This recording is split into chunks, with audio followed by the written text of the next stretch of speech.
Hello everybody, how is it going? Welcome back. I'm Lucas. Today we're going to be looking at an album from Between the Buried and Me called Automata. Now the interesting thing about this album, let's keep this in mind as we're going through this, is this is the first half of a concept album. So what they're doing is they're releasing 6 songs now, and they're going to release in those next 5 or 6 songs, however many they are, in June. So that's going to be Automata 2. So for these 6 songs, it's very interesting because we're looking at like half a picture. So it is a concept album. And what this concept album is about is it's about what if dreams were broadcasts for entertainment. So let's jump right in. So the very first song on the album, and is actually the first single we got, it's Condemned to the Gallows.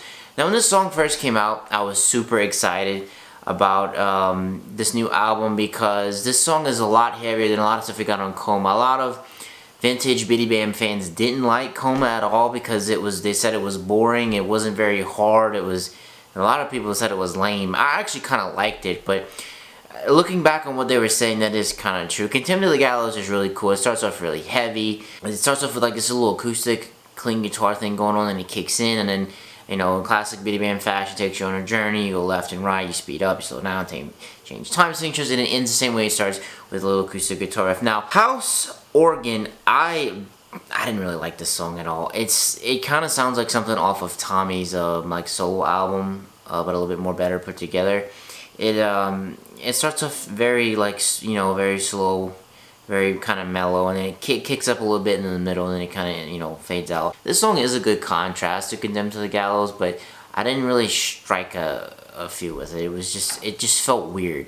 So my next one up is Yellow Eyes. This song is really cool. It's sort of like a lot like Condemned to the Gallows. It's a lot like vintage BTBAM stuff, but it's just a little bit slower.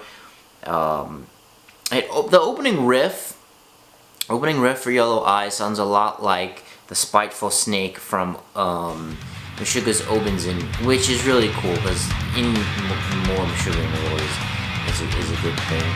Like, it's heavy and crazy in the middle. This song is actually 8 minutes long. One of the cooler tracks on this half album, if you will. So the next one up is Millions. It starts off pretty soft, gets really heavy in the middle. It's an easy track to digest. It's a good, in the flow of the album, it's a good mellower track to balance out the heavy one that came before it. But Millions, I feel the same way exactly I did about a house organ.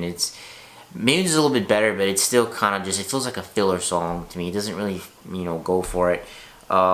Gold Distance, that's the instrumental. It's basically just kind of like a synth patch being held out and played over a long period of time. That's 5. So we up to number 6, and the last one is called Bolt. Bolt's a lot like Yellow Eyes. It starts really heavy. It's 10 minutes. It has a couple different movements in it, and once again, it's a lot like Yellow Eyes. Takes you on a big long journey. Now, when this song ends, it leaves you kind of feeling unfulfilled, but I suspect it's kind of supposed to do that because, like I said before, this is half an album. So, digesting everything on here, giving it a rating is going to be a little bit tricky. While I do like Condemned to the Gallows, I like Yellow Eyes, I like Black. It's just Blot. It's Blot. I think yeah, I said it wrong. Blot's really good. Just, the album kind of, it leaves me feeling strange, and it kind of leaves me wanting more, but it is half of an album. So it's like I said, like looking at half a picture, you're trying to, you think you may know what it may look like, but you really don't. So I'm going to give this a 3 out of 5, but whenever the second iteration of this comes out in June, I'm going to revisit it, and I'll give it an overall score. So this is very decent. It's cool. It's got some fresh stuff on it. I understand why they're doing it in 2 parts. You build up excitement at the beginning of the year, and you close it out with one at the end. That way you're not just giving everything out all at once and everyone forgets about you. That's just how the music industry is these days. So what did you think about this album? Did you love it? Did you hate it? Did you hate to love it? Let me know in the comments down below. So me, gonna have to be out. Peace.